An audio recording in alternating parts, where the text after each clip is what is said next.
Good morning, everybody, and good evening also here in Italy with Stefano from Poderi Gianni Gagliardo. Ciao Stefano, buonasera. Buongiorno, buonasera a tutti. Today we are going to present Poderi Gianni Gagliardo, which is a beautiful estate in Langa, of course, and more precise, we are in La Morra, in Borgata Serra dei Turchi.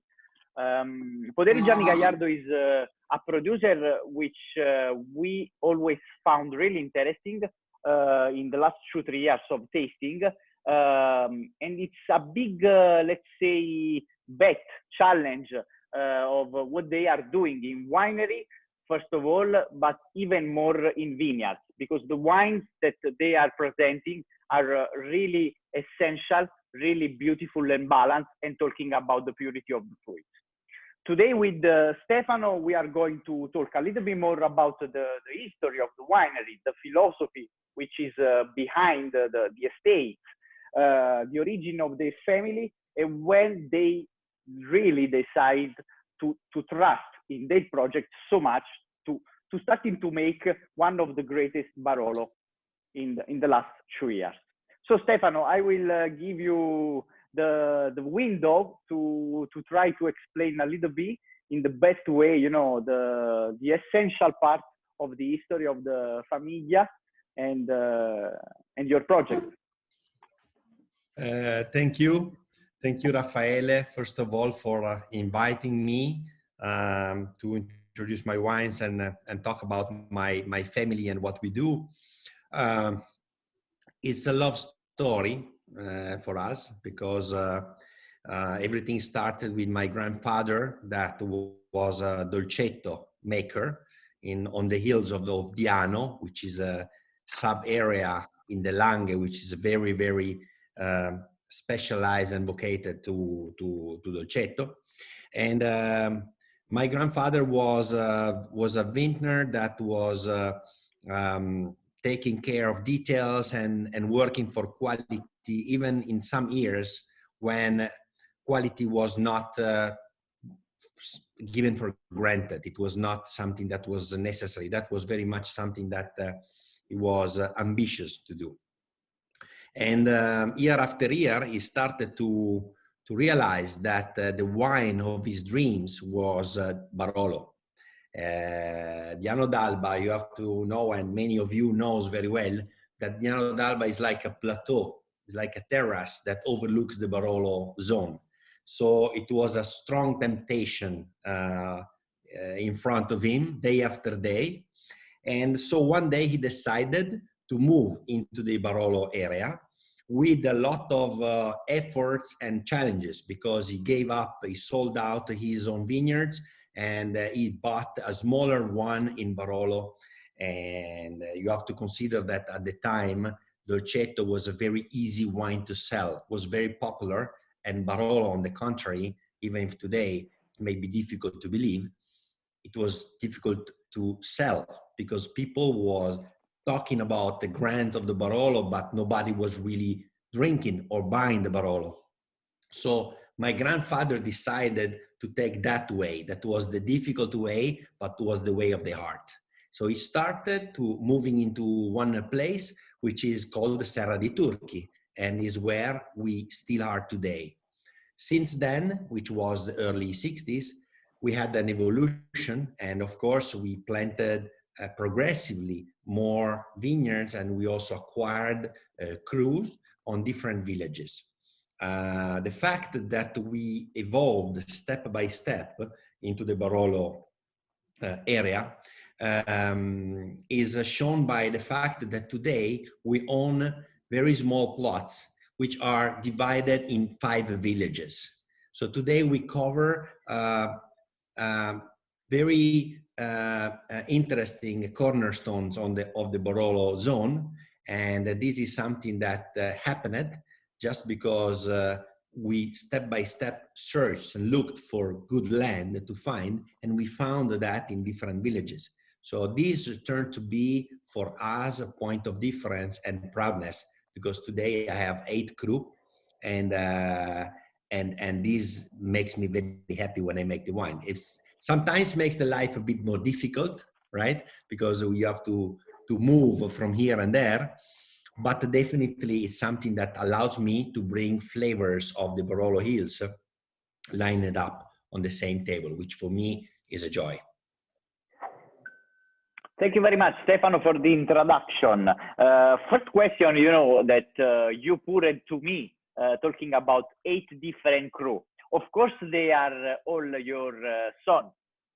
What you can tell us more about, you know, there was the first one when there is the first one that you started make the first Barolo, and then what is the last acquisition that you had? First one is in fact the Serra di Turchi, and the last one was Monvigliero in 2014. So they are, you're right, they are all our kids. No, they are. I like very much each single one. They are very different to each other, so they are not, you know. I mean, we try to respect the strong identities that they can really bring into the glass, and each one has a very unique identity. And sometimes people ask me what I prefer, and really I have a problem because I don't have a favorite one. In some we vintage, have one thing, Stefano, we have a map in front of us, so at least we can follow you also when we talk. And you just had a question? Yeah, Fossati, the first one. Which are we to southwest, northeast? Which? It's northeast, is in the village of Barolo. You know that Fossati is divided by the village border. No, we have one side in La Morra and one side in Barolo, and we have a very small plot there. Basically, it's our smallest plot. It's a plot that is 0.19 hectares. It's basically, wow. It's 0.50 acres, no, half an acre. So it's very small. We have like 900 plants there. And it's a very peculiar, if you want to start by Fossati, because it's a very, let's say, it has a delayed cycle. It normally, the budding happens later than average. And then everything is like one step behind because of that, the position of the vineyard. And normally is the very last that we pick, that we bring home. I think it's the curiosity there is that for a few years, we thought that the quality of the place was not there. I mean, we were doing everything at our best, and the fruits were always missing something, no? So we never. So at one day we had the intuition that probably the clone that we had planted in that specific plot was not performing perfectly. And so we went to take some wood from our own clone, because we have our mass selection, which we developed in Serralunga, which is, we call it Gagliardo clone, is just an old Miquette type, which we selected. And so we T-grafted Fossati with that clone. And well, from the previous year to the following year, we went from a wine that we were not sure to a real cru. Of course, we did wait for a few years before deciding to go in the bottle, because we wanted consistency. Because also, to me, let's say the key rule to be a cru, to go in the bottle as a cru, is that it must include consistency. No? So once we saw that the results were very consistent, so we decided to go in the bottle with Fossati, which we just started in 2015. So right now, this is the 3rd vintage which we bottled. So of your 5 wines, which are there all lots? How many communes are you in? Is it all Barolo? The wines how many communes are your vineyards in? I'm sorry, I am not sure I understood. Quanti comuni diversi coprite o sono tutti 5 comuni diversi? Five villages. This is the only one crew which we own in the village of Barolo itself. And then we have one crew which is in the village of Verduno, which is Monvigliero. One crew which is in Serralunga, that is Lazzarito. And then we have two crew in the village of Monforte d'Alba. One is Mosconi, the other one is Castelletto. Very different each other. And then we have one in La Morra, which is a Serra dei Turchi. Then we have actually another two plots which we normally we do not bottle separately. Okay, thank you. Yeah. So Raffaele, you lead the yeah. I think we don't have the audio. Raffaele, you're muted. I'm sorry, it went out. So yes, of course. In the meantime, they are going to taste the wines. You can spend some words, Stefano, if you like, about what you do inside. Let's say after talking the vineyards and where we are located. What's happening in winery? There is the fermentation is made in different. What we try to do is to differentiate very much, and then of course I talk about the winery. I'm happy to tell you everything about. But first of all, if you allow me, I just do half a step back on the vineyards, because vineyards for us is, I have a big luck, which is family management. So my brother Alberto, he is the vineyard guy, and he is very much the vintner, the one that developed the sensibility to the place, no, over time, no, and this is very important for us because I know that I'm going to say something that may sound very banal, but we really started the project of each wine into the plot, and really the design of the wine starts there. We are organic certified. We do biodynamic practices all over in each crew. The idea is to bring at home grapes obtained by balance. So the idea is to try to understand the level of energy which we have in every plot, which can be very different from one place to the other, and try to manage the leaves and the canopy, and also the production, in order to keep that magic point of balance, no, that brings the perfect ripeness of tannins and aromas, and keeping very healthy bunches without many interventions. This is very much a key for us. As a consequence, the cellar for us, in the cellar, we don't want to do specific techniques for each crew, because we want to have a very, let's say, standard, let's say, vinification for each crew, in order to respect the character of each one. So in order to read, no, the differences, no? I know this is just a vision, and in my place, other producers, they have a different view. Maybe they do different winemaking techniques for each crew, no? But this is not our. For us, we do, first of all, we are maniac in selection of the grapes. When the bunches, but I don't want, if I say bunches already is a mistake. The portion of bunches that goes into the crushing machine are very much the selection of the selection. For me, this is the key point. After that, we try to be very, very delicate in everything we do, every step, to respect very much the integrity of the skin. And then we go into stainless steel containers. Normally, what we do is microvinifications. Also, when we talk about small plots, we divide into smaller areas. And we do microvinifications. Normally, we have maturations that are not very extended. Normally, we may go to 15, sometimes 19 days, not very long. Something is not short, is not long. it's our own.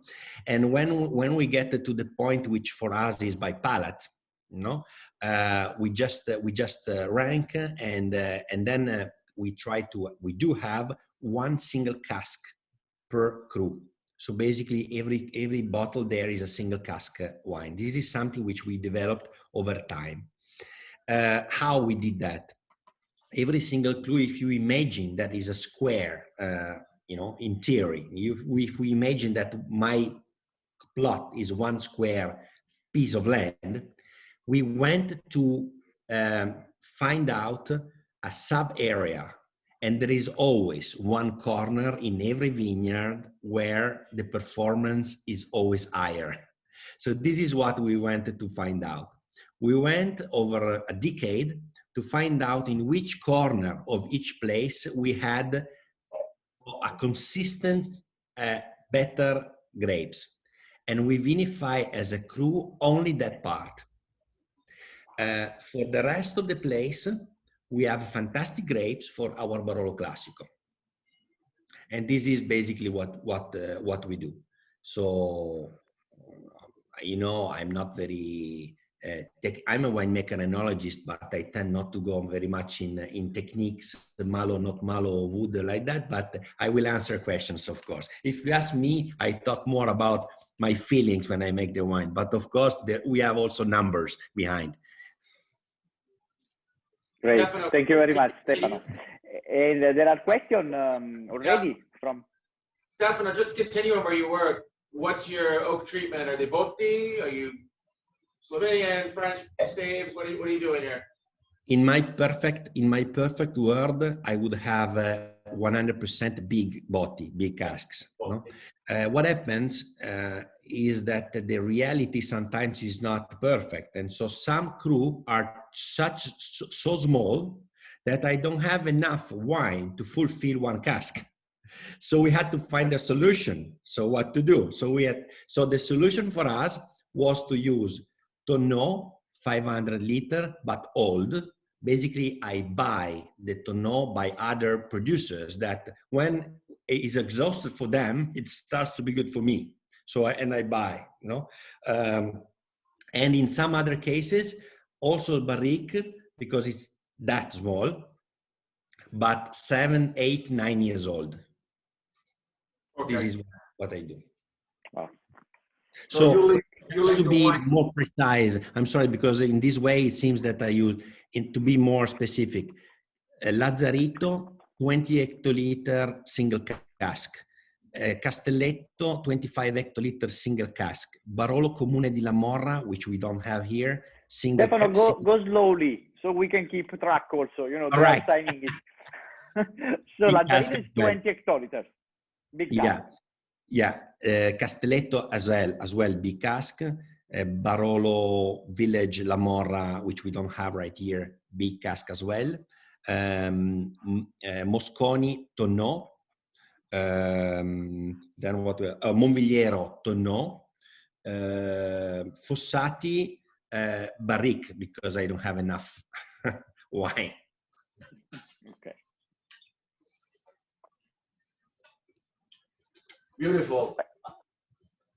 We actually have poured the first two wines, so it's good to have also a comparison between the two. So we are trying now Fossati and Castelletto. I think the two wines shows how a complex area in good is Barolo, because both of them comes from a cold place, and but Castelletto is east facing slope and is facing this narrow valley which divides Serralunga from Monforte village, is a place that overnight gets very, very cold, and is very much, let's say, the stereotype of temperature excursions day and night. No, it's very much the stereotype. And in fact, normally Castelletto shows more aromatic notes, herbal. Normally you have these depending on the specific moment, you go from minty to rosemary to some rhubarb notes. But anyway, that's time. That's a bit of, let's say, the word of Castelletto. No? So as Fossati is northeast and is also very high, is about 380 meters above the sea level, you may expect an even colder approach on the palate and on the nose. But I don't think you find that. Normally you find dark fruits, you find completely different. And this means that wine, especially in the Biolo grapes planted in such a complex situation where we are, is able to catch very much nuances and the combination not only of the climate, but of course the soil.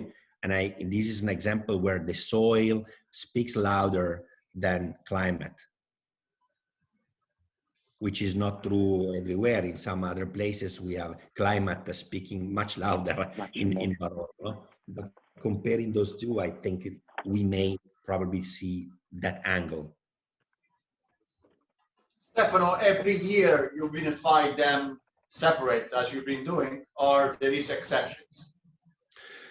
No, we do that every year. If I'm not happy with something, I just don't bottle it, and to me that's the way. So because I like to keep a certain level of continuity, for my customers. So it did happen sometimes that I didn't release some of the wines, but I don't normally. I don't do different blends.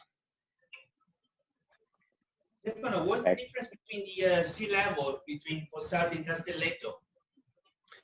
Okay, Fossati is 380 meters above sea level, so it's very, very high. Castelletto, it's a bit lower because it's about 250 meters. But the main difference to me is that it's anyway is very cold, not because of the altitude, but because of the position, the location, because it really overlooks this valley, and one of the last woods that we have, wood area that we have in Langhe. So we have a pretty big natural wood area, which is between Monforte and Serralunga, that ends into this valley. So this very much has a big influence into the microclimate of that place. So Castelletto is a cold place, but not very much because of the altitude, but because of that position. Okay, thank you. In fact, I'm sorry. No, sorry, Stefano. Please keep going and go ahead.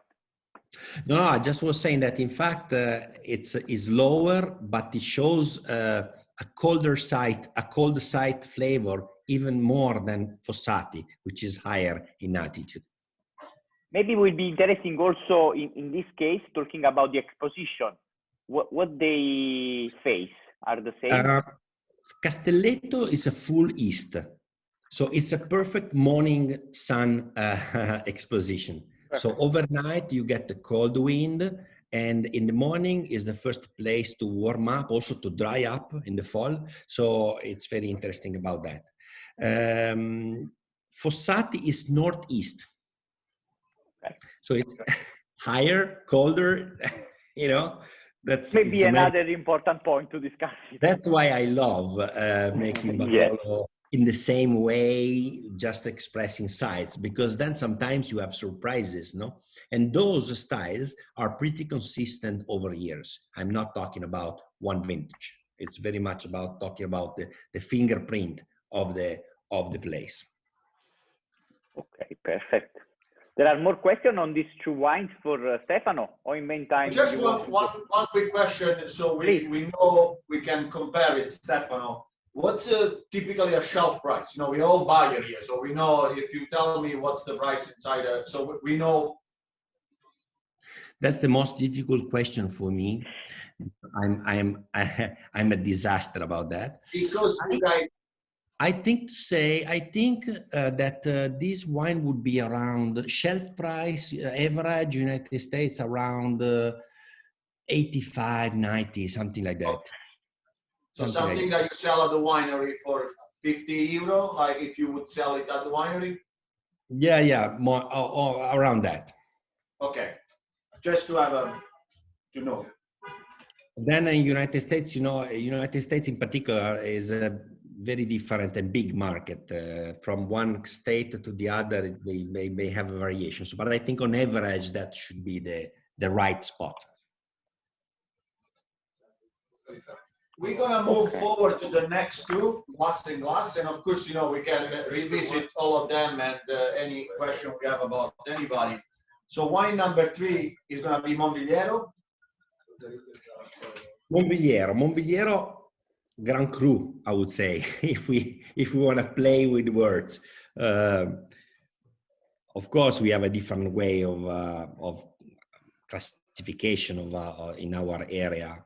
But sometimes I think that if we had the classification of Premier Cru, Grand Cru in our place, there are a dozen of places at least that may be considered Grand Cru, no?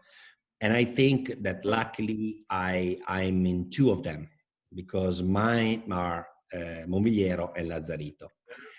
And so Monvigliero is my most recent acquisition. It's a very, very small plot as well, because it's like 0.25 hectares. Wow. It's 0.60 acres. It's like very, very, very small. It's very different from what we have seen until now. Fossati and Castelletto comes from colder places. Monvigliero is warmer. Monvigliero is south. And honestly, I have a slight difference. I have a full south and a southwest on my small piece of land. It's like a strip. It's very thin and long, and with the 2 slightly different expositions, full south or southwest. I have about 1,200 plants there, planted in 1973.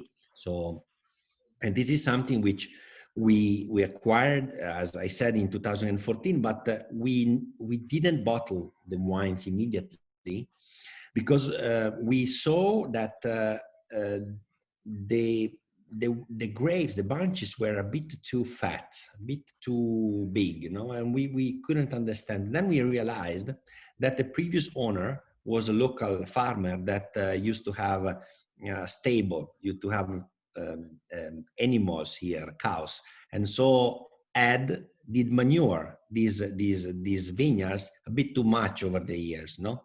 So we realized that before starting to see the bunches that we really wanted, we had to put the vineyards on diet, basically, no? So we had to work on that. My brother Alberto started to plant cover crops, very intense cover crops, twice a year, with the idea of absorbing a lot of nutrition from the soil. Of course, cutting off the cover crop and not leaving that on the soil again, but bringing that away. You know, the idea was just very much about consuming energy and nutrition from the soil. And this was done for basically 3 years until during harvest 16. So we did it 14, 15, 16. And after 3 years of work like that, we decided to vinify. No, we vinified also before, but we didn't bottle. So, and we bottled then the 16 was the first time. Niche production, I have about 500 bottles per year. That's why I'm not able to sell this bottle separately, but I need to put it on a mixed case, because otherwise 500 bottles, it's really, really difficult to manage, you know. And that's Monvigliero. It's a place which is a bit warmer, as I was telling you, not just because of the exposition, but also because of the river Tanaro, which is just on the hill behind. It's behind the hill of Monvigliero. Basically, we have this river that basically makes the climate there a bit milder, no, and really impact the style of the wines, which normally is very floral. And but I'm Raffaele, I'm sure knows much better than me the flavor profiles of all Monvilleros, which are very peculiar and very unique. Absolutely, always shine, you know, in the glasses. And it's interesting you were saying that actually, you know, if there were the Grand Cru, you were maybe already in a 2 Grand Cru. I will really say maybe already in a 3 Grand Cru, because there is also Mosconi, which I think in the last 20 years, it's one of the best, showing always character. There are really big name and really grand wine making from there. Now, as you see, are arriving a lot of new producers too, that they would like to have a small piece of land too. So this is already really interesting for all of us together tonight, tasting the history and your vision making wine. Even more all the crew together, even more maybe the 2-3 Grand Cru that there are in Barolo area in the different communes. So we are, I think, a bit honored. And thanks also for your presentation, Stefano. It's really important today, you know, because we are understanding much more of what you make wine. The perception you really can understand from the beginning. There is a simple way to manage the grapes. There is high selection. You can feel it from the beginning for the intensity of the fruits, but there is a gentle touch. So you go in, you can really make a tiny kind of pressure on the grapes. Then you move slowly in the only one cask. There is something, you know, not a lot of people can make it and can afford it. So again, it's when you taste the wine, and you can also be one of the masters, let's say in 2016 vintages, but at the same time in 2017 vintages, it's because there is culture, knowledge behind, but of course there is a great job in the vineyards first and in winery later. So congratulations again. If I can spend 2 words, and I gave more time to our professional, you know, to keep tasting the wines and to have their vision of the wines tasting. Grazie. They're actually, we just opened the bottle too when we just started, so it's good to see now that there is an evolution into the glass. The wine have that beautiful sapidity, almost like it's salting, and the tannin is persistent. So and we just understand now it's coming from the natural grape. It's not coming from the oak or stuff. So it's the way you treat the grape, and they're showing pretty beautifully. Impressive is the difference of the Mosconi to me. The Mosconi looks like almost like a brighter acidity. It's a little bit more on the top of your palate, versus the other one that they were more on the back of your palate, a little bit longer wines. So I don't know if you did anything different in Mosconi than Monviliero in this case, or what makes Mosconi the way it is?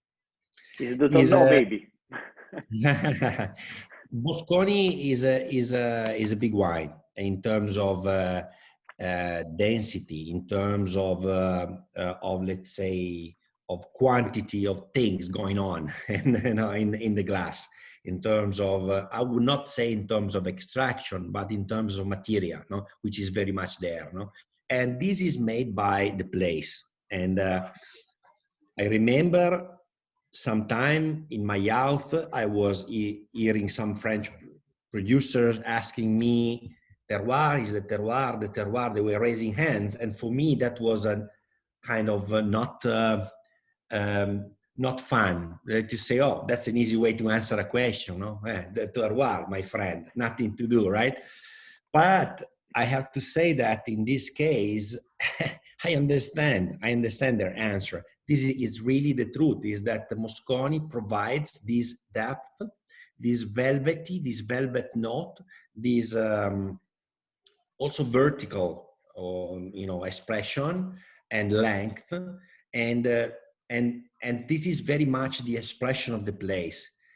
It's a wine that will have a very long way to go. Very long way to go. So it is also sometimes for me understandable that in the out it shows a little bit of more, let's say, introverse character. No, you have a little bit more angles at the very beginning because it's a big boy. No, but there is nothing different in the winemaking. This is something that I want to underline and repeat, because to me this is the fun. This is the essence of the thing. There is no a different aim when I make the wine. There is no different actions or activities in the cellars for this cru versus the other. The only one, as I said, is the wood for practical reasons, no? But nothing else, nothing else. So very much what you're seeing today on your table is a trip on the hills of Barolo with less filters as possible. No. Thank you.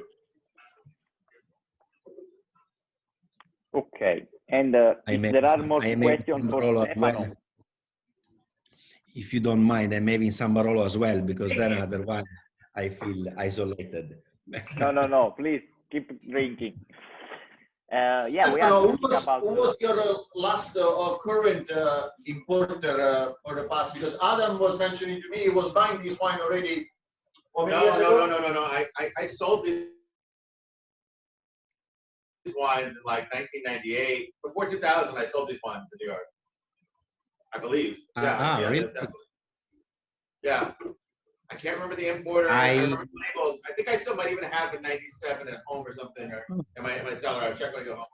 We for a long time we did work in New York and New Jersey with the David Bowler wines, and we just left like 2 weeks ago to go with our national importer, which is called Enotech Imports, which is based out.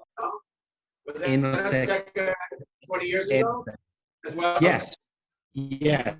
I know them. Yeah. And now we are back with Enotech also in New York and New Jersey, because Enotech it wants to be much more present in New York and New Jersey. So we are happy to move with that. Who's the owner of Enotech? Now Enotech has a new owner, which is Michael Haynes, which is a long-term professional in the wine, and we get very well along with him. New, fresh mentality, a lot of energy, and I'm sure that he will do very well with Enotech in the next few years. I am sure much more about Enotech in the next few years. Great. We will love them. The wines are showing good. Thank you. So after Mosconi, I think Lazzarito Vigna Preve, yes. Lazzarito Vigna Preve. Here is Vigna Preve. You know, in Barolo we have also the mentioned Vigna. Vigna is like the top of the pyramid, no? Within one single menzione, one single cru, we may ask that one single plot is included into a list of a vigna. Vigna means that specific place, specific plot. So here we are in a specific plot in Serralunga d'Alba. It's 0.85 hectares. So it's very, very, very small here as well. It's a plateau on the top of the hill. So it's very much a different place in Lazzarito. Lazzarito, we are 12 owners. And that's also curiosity, because Lazzarito is quite a popular name, as a crew, but we are only 12 make that cru. Is Vietti one of the largest, or? Well, I think in terms of surface, probably Fontana Fredda is, because Fontana Fredda in Serralunga has a big, yeah. Yeah, but and the place where we are is very, very, very unique, because we, being the top of the hill, first of all, we had a very strong erosion over time. So the soil there is not very, it's very thin. So we have only like 2 feet of soil, which is explorable by roots. After that, we have a sandstone. So a lot of salinity, that salinity you may feel in the wine is from that. And then being the top of the hill, we have a lot of light along the day. So we have a lot of energy. So if you combine a lot of energy, a lot of plant activity and not much soil, then comes to be the tricky point. Because if you wanted to make, if you aim to make elegant wines, as I do, there you have to play with it, sometimes too much energy. So we had to really to ride that horse over time and try to understand how to do the right thing. One of them is to make more bunches. So this, I know this may be like a counter, let's say people are cool when they say, oh, I do 1 bunch per hectare. No, I do very good wine. Right, it's not like that. The right amount of bunch depends on where you are, no? And in this specific case, we experienced it, we proved that we need to do a few more bunches per plant if we want that touch of grace in the wine. Otherwise, we do a blockbuster, we do a big wine, but there are plenty of big wines in the world. We want to try to make fine wines, no? And so that's the research and the work that we are constantly doing in the Lazzarito. We are trying to figure it out where it's located. It's located, well, Lazzarito, now I don't know which type of map that you have, but anyway, if you run up on the street up to the Serralunga village, on the left, the top side. Who is a winery close to Lazzarito? Let's use a winery. Germano. Ettore Germano. It's just nearby Ettore Germano cellar. That's the only cellar which is nearby. Otherwise, they're all vintage. There's a luxury hotel, the only one that they have in Serralunga. Alessandro, what was the luxury hotel that we used to deal with? Oh, you may. Yeah, you may say. La Ciao? La Ciao? No, La Ciao is in Treviso. Ah, no, il Boscareto, Adam. Boscareto, scusa, il Boscareto Hotel. Right there, right? Boscareto is just over the village. Just that's the street I was mentioning exactly, no? Yeah. But just before the village, you find Lazzarito.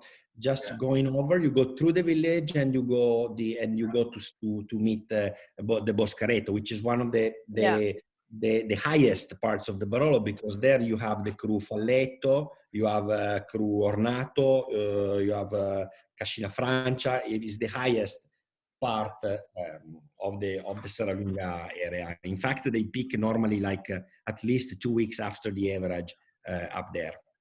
I've definitely trespassed in a lot of these vineyards. Yes. Well, this wine is beautiful. Raffaele, I don't know how you scored it, but you should revisit it because it's fantastic, right? It's like drinking silk. It's already high, don't worry. It's already high. It's like silk with a touch of dark chocolate, charred, like it's persistent on your palate. It's there. It's beautiful to drink now, you know. Normally, Lazzarito shows, if you compare, for example, now you go back to Castelletto, for example, no? and then you compare with Lazzarito, you see that Lazzarito has, let's say, a weight on your mouth, on your tongue, no? It has a density, no? And the other one is more ethereal, no? The first one goes more up in the nose, and this one goes much on your tongue. To me, this is why Nebbiolo is one of the, is the best grape in the world, in my personal opinion, because it's like you in some wines it seems that you are trying Pinot Noir like wines. In other wines it's more like cab feelings. It's none of them. It's Nebbiolo, right? But it can really touch different chords, no? And I think Lazzarito shows very much these kind of let's say dynamic on the palate, on the lower part of the palate, which other cru doesn't. Beautiful, yeah. The power and finesse is really there. And about the tannins, to me, Lazzarito, there is something interesting. If you pay attention, there is a level of tannin and a level of salt. They kind of lays over. So sometimes you think it's tannin, but it's salt. And they are really like a physical feeling, very similar sometimes, and they kind of sum up each other. Impressive. Nice description. It's impressive. That's, I think impressive is also a good word, and Lazzarito stands out versus the other. If we would have done this blind, when you're done drinking all 5 of them, I think there is some peculiarity about Lazzarito that stand up versus the other. So I hope the price is same as the other, because this is it's a bit higher. Or it was good. No, not anymore now. No, that's all. All the lineup. It's so interesting and beautiful. They are all different. They are kids, like we said in the beginning, which show us different shapes, which is the most important and complex part of this wine. So, are you tasting now the last wine, Serra dei Turchi 2017? And why is it in a Magnum and a Burgundy bottle? Nothing is in the Albesa bottle of Piedmont. You are a controversy producer, I know. I like that. No, but jokes aside, now I tell you, Serra dei Turchi, I believe is my best wine. No, personally, that's a personal belief, of course, and there is also a good level of affection to this wine. That may bring my vision to be not completely objective. I understand, but first of all, the reason why I make this wine, it's because that dream I was mentioning earlier about my grandfather. My grandfather really was a brave man to do that thing and to leave everything and to follow his dream. And he did it in the Serra dei Turchi. So at one point I felt I wanted to do something very special out of that group. But that vineyard was replanted in 1995. So for many years, I found that it was too young to make something special out of it. So I had to wait. I had to wait the vineyard to be on a certain age to start trying something. So when the vineyard was 20 years old, so vintage 2015, I said, okay, now is the time. Now I want to try to do something. And I started to think about how can I put the rabbit out of the hat? How can I do something very special? And I said, okay, let's imagine the square plot, which we said earlier, no? I said, instead of going to find the best place, the best corner of the cru, I do one more step. I go into that corner and I pick only the best bunches out of that. Then I bring the bunches at home and I start to do this stem by hand, every single grape, which is perfect, which must be about 1 gram and must be on the wings of the bunch instead of the top. So it must cover certain characteristics to be very much the best part of the bunch. The idea is that out of one single bunch, in theory, you could do up to 4 or 5 different wines because they are not tasting all of the same, from the wings to the top to the middle, from the outside to the inside. They taste slightly different. So the idea was to go to take the grapes that are the best of the best of the best. So because of that, we used some gelato, carapine gelato containers, small in stainless steel, to put all of the single grapes there. And we started this process that was a very low sulfur process with the protection, natural protection with nitrogen. It was very delicate way of making the wine. And we said, let's see. If it's something interesting, we may go ahead. If not, well, we tried. So when we tasted the wine in the spring that was definitely done, we found a wine that in our opinion was very delicate, or at least it was a fake delicate. It was showing very, very ethereal, very complex, very Burgundian. So we said, first of all, if we close our eyes, we use a Burgundy shape bottle. Second thing, don't put Barbera inside. I'm sorry. Second thing, don't put the Barbera inside the bottle. No. And I said, that's a Burgundy bottle. But it's just with the nose on the glass, we said that's a Burgundy shape. And then we said we wanted to protect this gentle wine with the Magnum, because the Magnum will protect the evolution of the wine in a much better way than the smaller bottle. So that's why we made only Magnums. Beautiful.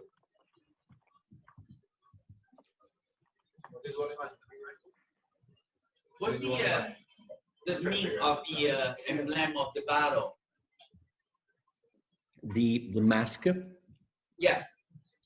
There is the mask is for us our logo, but is also our inspiration, no? Because you know that in Vino Veritas, no, since Latins and even before, no, the Greeks, they were kind of decanting the wine as something that helps people to be true, because everybody wears a mask. But when you share a nice bottle of wine, you share the table, a little by little, the mask falls off and you become yourself. And so you generate true, real, deep friendships around a bottle of wine.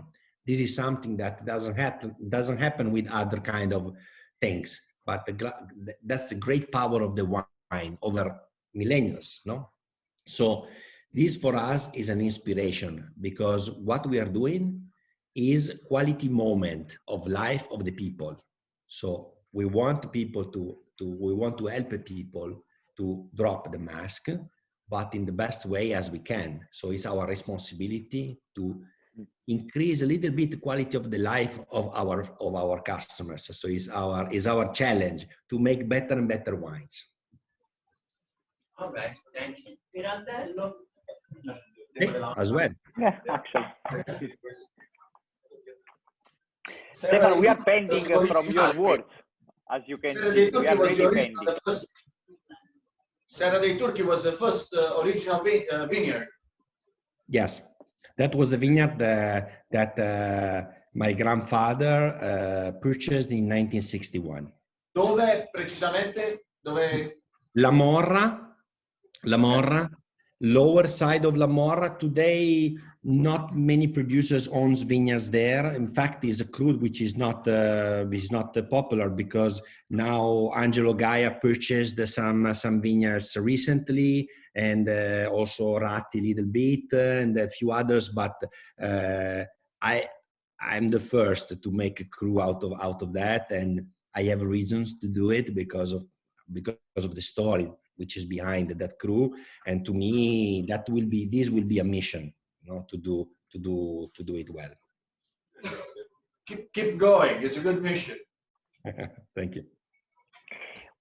We are from the first one, you know, to trust absolutely in Serra dei Turchi. Actually, I had the chance to taste any other Serra dei Turchi, but this one is for sure a step ahead. So Stefano, thank you very much for the introduction. I think we made a great job today. Stefano, Raffaele will exchange information about email. I have a few more questions that in the future I want to ask you, because it's impressive of the show, and even to use one producer specific that has so many references on a small scale. You know, it's not like so hard it is for you, but you are putting in bottle a good story, because half of the job of some is basically to sell a story. Then the wine has to reflect a story, and for you to do it in a small scale and that balanced, it's very impressive. So bravo. Thank you. Grazie molte. The feeling when you taste this wine, Stefano, it's always, you know, about precision and finesse. So you already have done a great part of the job. Now, like they are saying also, keep going, you know, because it's important to grow step by step, also in the numbers for sure for the market, but we trust on the project. And I can really tell you will be one of the first one winery when I will start again to travel that I will visit. Absolutely, absolutely. I look forward. Now, let's say we just started right now. No, we just started to try the wines together, and Raffaele, of course, but also the other attendees in the tasting from New York. When you will be able to be in Italy, I will look forward to receive you at the winery and to walk through the vineyards, which we just described, because it's different, of course. When you walk through that, you have the feelings, and when you have the wine in your mind and you walk the vineyards, you can really understand, because there is a very straight correspondence from the place and the glass. Thank you very much, Stefano. Tell me, Leo. We are the lucky one because we have a chef downstairs that whipped up a menu. So we're going to stay here and drink for the next afternoon, because it was snowing in New York, and it's a perfect day for us. You know, thank you to Raffaele and to you, Stefano. It's a perfect, it sounds like the perfect lockdown afternoon. Yes. My Serra de Turkey is already finished, actually, in the Christmas day. So keep going, you guys. I finished it on myself alone, so I think you can make the same there. And nothing again. How many bottle of the? It's only bottle the Magnum, and how many bottles? Between 130 and 180. Wow. Depending on the vintages. Yeah. We are the lucky one, absolutely, to have the chance. And I was really emotional when I received it in a big volume. And I said, okay, I need to taste. And of course, I will bring the bag with me. Now, Raffaele, now you understand why I was asking you when you said that there will be like 5 to 7 people. And I ask you, will they be around the one table or not? Because if I had to send the 7 magnums of Serra di Turkey, I was in trouble. It's the 10% of the production around. No, absolutely, Stefano. So just beautiful, Stefano. Sofia Wine Bar, it's a place where a lot of people also from the industry come here to. We usually have like 65 wines by the glass, and a lot of our customers from the industry. So it's good, all those bottles. Some of them it's safe to compare it with. You mentioned Guy about our best friend is the manager of Bruna Giacosa. It's very important to have comparison, because challenge only makes competition only makes producers to do better wines. That's it. You make me, dream about going back to New York as soon as possible. We are all on the same line. We really we are waiting this moment. So closing the webinar. Thank you very much, everybody, for the participation. Thank you very much for the time, for the comments we have all together, the feedback. We are going to record this webinar that will last in the history for the next years. Thank you very much again, Stefano. See you soon, and bye, guys. Thanks to you all for the experience. Bye. Thank you so much. Grazie, signor Stefano. Grazie. Bye. Bene, dai.